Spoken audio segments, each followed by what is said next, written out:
Good morning, Auntie in Barbuda. I am meteorologist Jaleel Jacobs, and I'm here to bring you today's tropical weather outlook for Monday, 25th September 2023.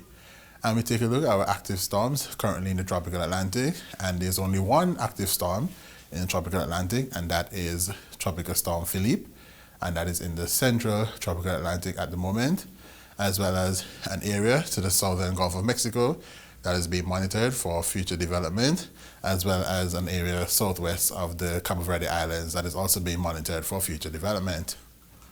Some information on Tropical Storm Philippe, and we see the Eastern Caribbean Islands are here. Philippe is located just 1,265 miles east of the Leeward Islands, and it's going to be moving west-northwest at 10 miles per hour with a maximum sustained winds of 50 miles per hour. And so we're not expecting Philippe to be of any direct danger to the Eastern Caribbean. However, as it continues to move west-northwest, we will continue to monitor for our friends in Bermuda, just in case Philippe moves closer to that area.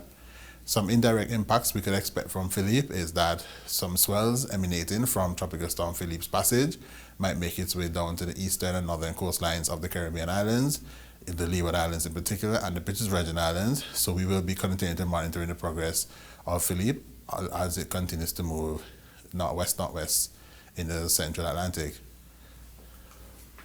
On our 7-day outlook, we see that this area has a 10% chance of formation over the next 7 days, so that's going to be slow to develop, and this area that is southwest of the Cabo Verde Islands is likely to become the next tropical cyclone, Tropical Storm Rina or Tropical Cyclone Rina, over the next 80% chance of formation over the next 7 days, and so we will continue to monitor that.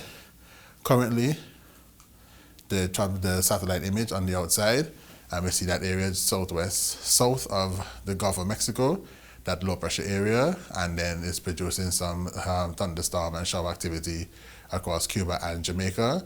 And again, this system is going to be slow to develop, only a 10% chance of development over the next 7 days.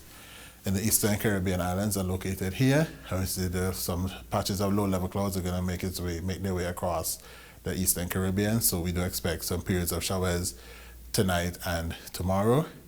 And then we see Tropical Storm Philippe out there in the Central Atlantic, as well as the area being monitored for future development, and another emerging area off the coast of Africa.